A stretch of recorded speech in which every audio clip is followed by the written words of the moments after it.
नमस्ते बच्चों। आज की क्लास में हम लोग चर्चा करेंगे प्रौद्योगिकी के प्रत्यक्ष एवं अप्रत्यक्ष प्रभाव के बारे में। खासकर प्रत्यक्ष प्रभाव के बारे में चर्चा करेंगे।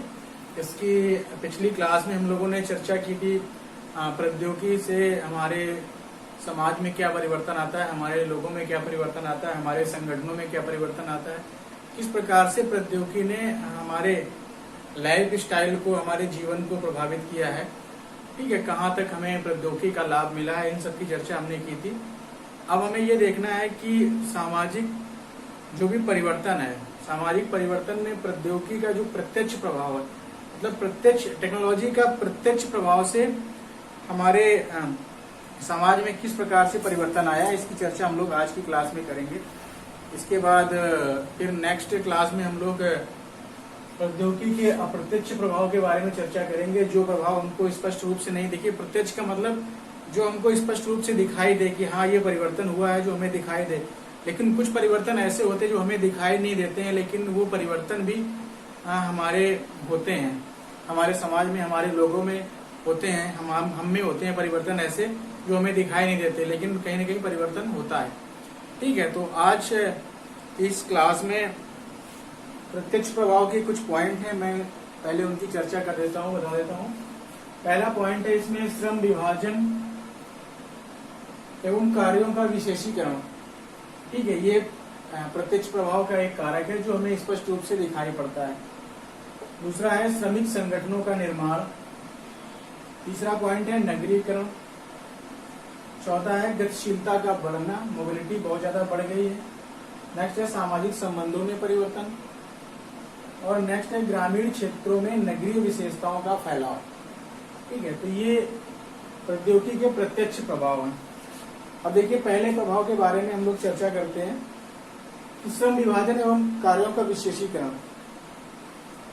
देखिए, प्रौद्योगिकी परिवर्तन के फलस्वरूप अब क्या है, उत्पादन, जैसे टेक्नोलॉजी आई, उत्पादन हमारा बढ़ा, हमारा उत्पादन बढ़ा, कारखाना प्रणाली आ गई, फैक्ट्रियां आ गई। जो काम पहले हथकरघा उद्योग था, लोग हाथों से करते थे, जो परंपरागत हमारे पास प्रौद्योगिकी थी, उस प्रौद्योगिकी के आधार पर जो नई टेक्नोलॉजी आ गई हमारे पास, ठीक है, कारखाना प्रणाली आ गई, मशीनें आ गई, मशीनों से काम होने लगा, यंत्रीकरण आ गया, तो डिवीजन ऑफ लेबर, श्रम का विभाजन हो गया। श्रम का विभाजन पहले यह था कि जो पहला के समाज हमारा था, प्राचीन समाज था, उस समाज में जो श्रम का विभाजन था वो कहीं न कहीं लैंगिक आधार पे था, लिंग के आधार पे पहले श्रम विभाजन था।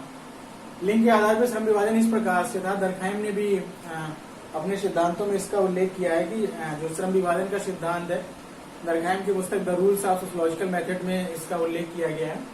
ठीक है, उसमें ये बताया गया है कि जो हमारा श्रम विभाजन था वो लैंगिक आधार पे था। मतलब कहने का ये कि लिंग के आधार पे हमारा कार्य बटा हुआ था। जो भी महिलाएं थी वो घर के काम करती थी, घर में जो भी कार्य होते थे, और जितने भी बाहर के कार्य होते थे वो पुरुष करता था। कहने का आशय है कि घर में बच्चों का पालन पोषण करना, उनके खाने पीने की व्यवस्था, उनके लिए खाना बनाना, उनकी देख रेख करना, इस प्रकार के जितने घरेलू काम थे वो महिलाएं किया करती थी। और जितने भी बाहर के कार्य थे, मतलब भोजन की व्यवस्था करना, घर बनाना, इस तरीके से जो भी चीजें बाहर से आती थी वो सब व्यवस्था पुरुष, आर्थिक गतिविधियां जो भी थी वो कहीं न कहीं पुरुष ही करता था। तो लिंग के आधार पर विभाजन था। लेकिन जब से ये आधुनिक समाज आ गया, आधुनिक समाज में कारखाना प्रणाली आ गई, यंत्रीकरण आ गया, तो इसमें क्या हो गया, डिवीजन ऑफ लेबर, श्रम का विभाजन हो गया। अब एक व्यक्ति, पहले एक ही व्यक्ति सारे कार्य कर लेता था, वही खाने पीने की व्यवस्था करता था, वही घर बनाता था, वही इलाज भी करता था, वही सब कुछ करता था। अब यहाँ पर हर व्यक्ति के कार्य बट गए हैं। ठीक है, कार्य बट गए। अब एक व्यक्ति अनेक कार्य नहीं कर सकता। अब यहाँ पे कार्यों में विशेषीकरण आ गया है। अब यहाँ पर डॉक्टर का काम है मरीज को देखना, इंजीनियर का काम है घर का नक्शा बनाना, ठीक है, प्लम्बर का काम है मकान में कार्य करना, बिजली विभाग का कोई कर्मचारी है तो वो बिजली के बारे में कार्य करेगा। मतलब डिवीजन ऑफ लेबर, हर व्यक्ति के कार्य बट गए। अब कार्य उस तरीके से नहीं रहे हैं कि एक ही व्यक्ति सारे कार्य कर लेगा, क्योंकि जटिलता आ गई है। जैसे जैसे आधुनिकता आ गई, हमारा समाज आधुनिक हो गया तो बहुत सारी नई चीजें आ गई और उनमें लोगों में विशेषीकरण हो गया। अब किसी एक व्यक्ति किसी एक ही कार्य में पारंगत हो सकता है, 4 कामों में वो पारंगत नहीं हो सकता है, अपनी प्रतिष्ठा उसमें 4 कार्यों में सिद्ध नहीं कर सकता। ठीक है, तो ये सब कारण कैसे हुआ? ये सब हुआ कारखाने प्रणाली से। ठीक है, इन कारखानों में अलग अलग व्यक्तियों के अलग अलग प्रकार के कार्य बांट दिए गए। अब कोई भी कारखाना प्रणाली है उसमें फैक्ट्री मैनेजर होगा, ठीक है, इसके बाद फोरमैन होगा, इसके बाद और अधिकारी कोई होगा, फिर इसके बाद कर्मचारी होंगे, फिर श्रमिक वर्ग होगा। तो इस तरीके से कौन क्या काम करेगा? कोई मशीन चलाने का काम कर रहा है, कोई हाथ वाला काम कर रहा है, कोई कहीं पे कार्य कर रहा है, कोई पैकिंग का कार्य कर रहा है। ठीक है, तो मतलब ये जब कारखाना प्रणाली आ गई तो एक व्यक्ति सारे कार्य के लिए नहीं, हर व्यक्ति अलग अलग तरीके से, मतलब हर व्यक्ति का अपना अलग कार्य बढ़ गया। वो व्यक्ति उस जगह पे बैठ के या उस जगह खड़े होकर अपना कार्य कर रहा है। तो वही समाज में भी है इस तरह का। अब देखिए, किसी भी मकान को बनाने के लिए हमें क्या करना पड़ता है? एक मकान को बनवाने के लिए कम से कम 10 विशेषीकृत लोगों की आवश्यकता होती है। एक मकान का ठेका लेगा, एक मकान के अंदर लाइट का काम होगा उसका ठेका लेगा, एक मकान के अंदर पेंटिंग होगी उसका ठेका लेगा, एक व्यक्ति मकान के अंदर जो भी प्लम्बिंग का काम होगा उसके लिए ठेका लेगा, प्लम्बर जो भी घर में सामान लगने उसके लिए। तो इस प्रकार से हर व्यक्ति का अलग अलग काम हो गया। तो ये सब कारण हुआ कारखाना प्रणाली, औद्योगिकरण के फलस्वरूप आधुनिकीकरण आया। तो इनमें टेक्नोलॉजी का आविष्कार हुआ, लोगों के कार्य बढ़ गए। कौन व्यक्ति मशीन चलाएगा, कौन व्यक्ति उस पर पैकिंग करेगा, कौन व्यक्ति उसमें सील मोहर करेगा, इस तरीके से सबके काम बढ़ गया। उसी आधार पर सारा काम चल रहा है। दूसरा है श्रमिक संगठनों का निर्माण। अब देखिए, पहले क्या होता था कि व्यक्ति काम करता था, किसी फैक्ट्री में या कारखाने में काम कर रहा है। पहले लोग ऐसे काम करते थे, मजदूरी करते थे किसी के यहाँ, कहीं किसी के यहाँ। अब क्या हुआ कि जो भी श्रमिक हैं, किसी एक जगह पे बहुत सारे श्रमिक कार्य करते हैं। कोई कारखाना प्रणाली हो या कोई निगम हो या कोई गांव का ही कोई लीजिए, मनरेगा में कोई काम कर रहा, तो एक व्यक्ति तो काम नहीं करेगा। किसी न किसी संगठन में या किसी न किसी संस्था में या किसी न किसी कारखाना में कहीं पर या किसी न किसी निगम में या किसी सरकारी कार्यालय में कहीं भी व्यक्ति, बहुत सारे व्यक्ति काम करेंगे। तो उनमें क्या होगा? आपस में एकजुटता होगी, लोग मिलेंगे जुलेंगे, आपस में बातचीत होगी। अगर उनके खिलाफ कोई शोषण हो रहा है, कुछ भी हो रहा है, उनका अन्याय हो रहा है या उनके हितों को ध्यान में नहीं रखा जा रहा, तो आपस में क्या होंगे? लोग जुड़ेंगे। जब पहले के लोग अलग अलग काम करते थे, उनमें जागरूकता नहीं थी, पढ़े लिखे नहीं थे, कारखाना प्रणाली नहीं थी, इस तरीके की टेक्नोलॉजी नहीं थी। तो अब ये सब आने से क्या हो गया कि श्रमिक संगठनों का निर्माण हो गया, श्रमिक संगठन बन गए, श्रमिकों के अधिकार बन गए, उनके कानून बन गए। उसके आधार पर वो लोग कार्य करते हैं।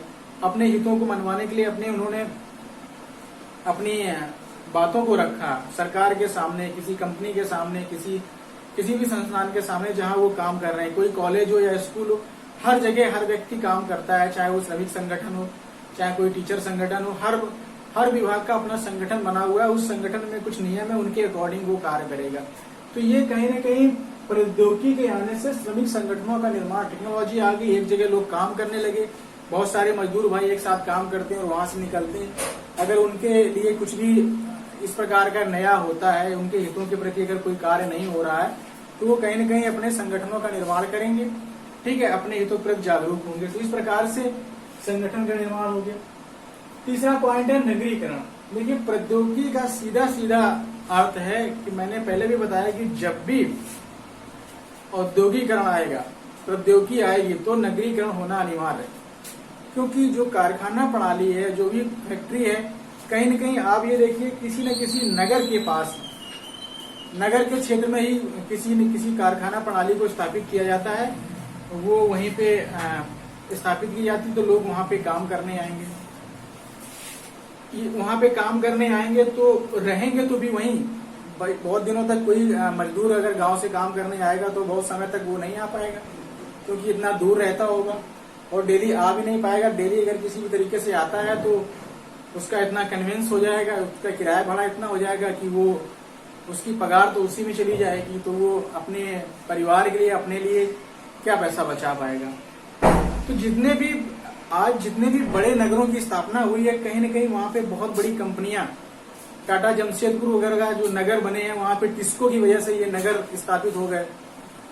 जहां भी स्टील फैक्ट्रियां बनी, बड़ी बड़ी कंपनियां बनी हैं, बेल वगैरह यहाँ पे बने, यहाँ पे पश्चिम बंगाल में दुर्गापुर वगैरह ये जो बने हैं, यहाँ पे पहले कारखाना प्रणाली स्थापित की, इसके बाद इन नगरों की स्थापना हुई। क्योंकि इतनी भारी मात्रा में वहां पे मजदूर काम करने आए, वो मजदूर रहने लगे। उन मजदूरों की मूलभूत आवश्यकताओं को पूरा करने के लिए वहां पे बहुत सारे दुकानदारों ने अपने घर बना लिए, वहां पे बहुत सारी मार्केट बन गई। जो मार्केट जिन लोगों ने बनाई वो लोग भी वहां रहने लगे, उनका परिवार भी वहां रहने लगा, और भी लोग आके वहां बसने लगे। तो कहने का मतलब ये है कि जहां भी औद्योगिकरण होगा वहां नगरीकरण अनिवार्य है, क्योंकि उस एरिया में लोग अपना कॉलोनी बनाएंगे, घर बनाएंगे। जो लोग उन लोगों की मूलभूत आवश्यकताओं को पूरा करने के लिए वहां पे अपना शॉप खोलेंगे, दुकान खोलेंगे, तो वो भी कहीं न कहीं वहीं पे रहने लगेंगे। तो धीरे धीरे वो एक विशाल क्षेत्र ग्रहण कर लेगा और एक नगर का निर्माण वहां पे हो जाएगा। तो सीधा सीधा औद्योगिकरण का सीधा सीधा प्रौद्योगिकी का सीधा प्रभाव है कि नगरीकरण होगा। ठीक है, नेक्स्ट पॉइंट है गतिशीलता का बढ़ना। देखिए, जैसे टेक्नोलॉजी आ गई तो हमारे अंदर मोबिलिटी आ गई, गतिशीलता आ गई। अब हमारे पास, मैंने आपको बताया कि हमारे पास ऐसे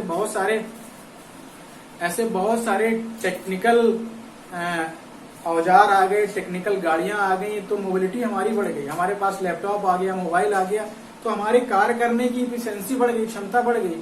हम घर बैठे सारा काम कर रहे हैं, तो हमारे गतिशीलता आएगी नहीं। बाइक का आविष्कार हो गया, कार का आविष्कार हो गया। अब हमें कहीं जाना है तो हमने 2 घंटे में दूरी तय करके हम पहुंच गए जहां पर हम पूरे दिन में पहुंच पाते थे।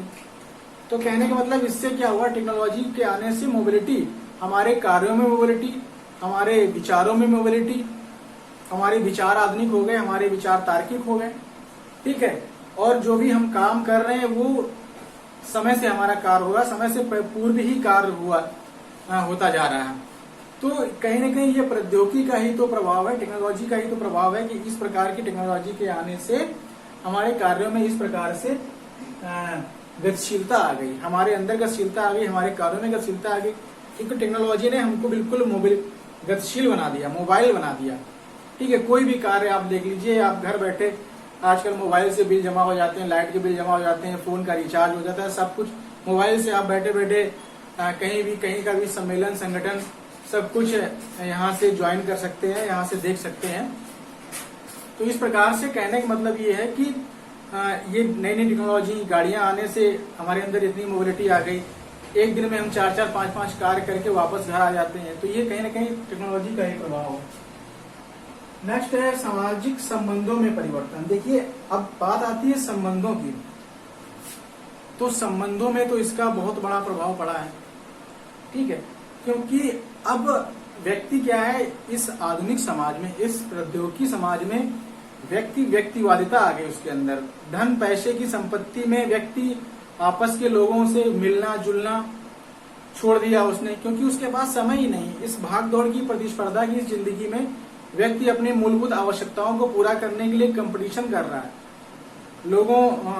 लोगों से मिलने का टाइम नहीं, बैठने का टाइम नहीं, वो अपने काम में इतना बिजी है, अपने परिवार में इतना बिजी है। जो व्यक्ति गांव से शहर आ गए वो अपने परिवार में ही बिजी है, अपने बीवी बच्चे और उनमें ही। उनको अपने अन्य परिवार के लोगों से मिलने का समय नहीं है, जाने का समय नहीं है, बात करने का समय नहीं है। ठीक है, दूसरी बात ये कि कहीं ना कहीं उनके अंदर व्यक्तिवादिता भी आ गई। हम शहर में रह रहे हैं, हमारे पास ये हो गया, हमारे पास वो हो गया, उनके पास ये नहीं है, वो नहीं। इस तरीके के भी लोगों के विचारों में भी परिवर्तन आया है, क्योंकि पैसे से बहुत ज्यादा लोगों के विचारों में परिवर्तन आ जाता है। लोग पैसे वाले हो गए हैं, अपना परिवार, अपने बच्चों के बारे में सोच रहे हैं, अन्य लोगों के बारे में नहीं सोच रहे। तो हमारे संबंधों में बहुत बड़ा परिवर्तन आ गया। कहीं कुछ अच्छा हुआ तो बहुत कुछ खराब हुआ। यही कारण था कि हमारे संयुक्त परिवार टूटकर नाभिकीय परिवारों की स्थापना हो रही है। सिर्फ इसका कारण कहीं न कहीं औद्योगिकरण, नगरीकरण और प्रौद्योगिकी परिवर्तन है कि जो लोग गांवों से शहरों में आके रहने लगे वो यहाँ पे अपने परिवार को, अपनी फैमिली को ले आए और माँ बाप, अन्य भाई बहनों को वहीं पे छोड़ दिया। वो लोग वहां पे रह गए और ये यहाँ पे रहने लगे। तो वहां जो संयुक्त परिवार था, अगर किसी घर के 4 बच्चे हैं, चारों अलग अलग शहरों में रह के अपना निवास बना लिया और वहां पे रहने लगे। बूढ़े माँ बाप गाँव में छूट गए। संयुक्त परिवार हमारा था जो टूट गया। 4 एकाकी परिवारों की स्थापना हो गई अलग अलग शहरों में। तो इस टेक्नोलॉजी ने कहीं न कहीं हमारे संबंधों पे बहुत बड़ा प्रहार किया है, बहुत बड़ा परिवर्तन हुआ है। आज विचारों में इतना परिवर्तन आ गया है कि जो भी हमारे बुजुर्ग लोग हैं उनके विचार हमको समझ में नहीं आते। हम युवा लोग हैं, हम लोग तार्किक सोच रखते हैं, उनकी भी सोच अपने हिसाब से ठीक है, लेकिन हमारे सोच से उनकी मैच सोच नहीं करती। हमारी सोच से उनकी जो भी सोच है वो मैच नहीं करती, बिल्कुल मेल नहीं खाता हमारा। उनके विचार अपने पुराने परंपरागत तरीके से, हमारे विचार अपने आधुनिक तरीके से। हम टेक्नोलॉजी के युग में जी रहे हैं, जी वो भी रहे टेक्नोलॉजी के युग में, लेकिन उनके विचारों में कहीं न कहीं अभी परंपरागत विचार समाहित हैं। तो ये भी संबंधों का बहुत बड़ा कारण है। और वो बनावटी जीवन बिल्कुल नहीं जीना चाहते, वो एक्चुअलिटी जो वास्तविकता है उसी में जीना चाहते। तो इस प्रकार से शहरी एक बनावटी जीवन है, लोग बनावटी जीवन जी रहे हैं, अपनी प्रतिष्ठा को दिखाने के चक्कर में घर में पैसा भले ना हो लेकिन 4-4 गाड़ियां और इस टाइप के जीवन शैली का निर्वाह कर रहे हैं, चाहे भले वो कहीं से पैसा उधार लेके कर रहे हो, लोन लेके कर रहे हो। तो हम बनावटी जीवन में ज्यादा विश्वास करते हैं, कहने का मतलब ये। तो इसी प्रकार से हमारे संबंधों में बहुत बड़ा परिवर्तन आया है। नेक्स्ट है ग्रामीण क्षेत्रों में नगरीय विशेषताओं का फैलाव। अब देखिए जैसे जैसे टेक्नोलॉजी का बहुत प्रसार हुआ, तो अब देखिए हमारे जो भी ग्रामीण क्षेत्र है, ग्रामीण क्षेत्रों में अच्छी अच्छी रोडें बन गई, वहां पे लाइट की व्यवस्था हो गई, ठीक है, टेक्नोलॉजी का प्रभाव वहां पर भी जा रहा है। लोग जहाँ पे लाइट पानी की व्यवस्था हो जाएगी, रोडें बन जाएंगी, तो आने जाने में भी लोगों को आसानी रहेगी। तो कोई भी व्यक्ति आराम से गांव में रह सकता है, जा सकता है। और नगरीय विशेषता जैसे नगर में होता है, नगर में क्या होता है, रोडें अच्छी होती है, सड़कें, यहाँ सुविधाएं, यहाँ हॉस्पिटल बन गए, अच्छे स्कूल बन गए। तो ये सुविधाएं अब गाँव में भी हो रही।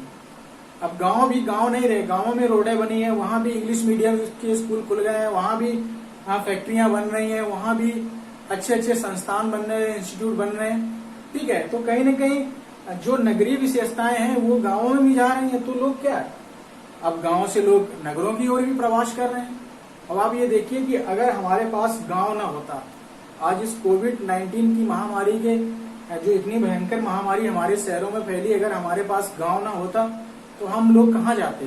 ज्यादातर 90% लोग शहरों से गांवों की ओर पलायन कर गए इस बीमारी के चक्कर में। बहुत सारे लोगों ने तो अपने घर अभी तक छोड़ रखे हैं, यहाँ पे उनके घरों में लॉक लगा हुआ है और वो गाँव में रह रहे हैं, वहाँ के जीवन शैली का जीवन व्यतीत कर रहे हैं, सिर्फ इस बीमारी से बचने के चक्कर में।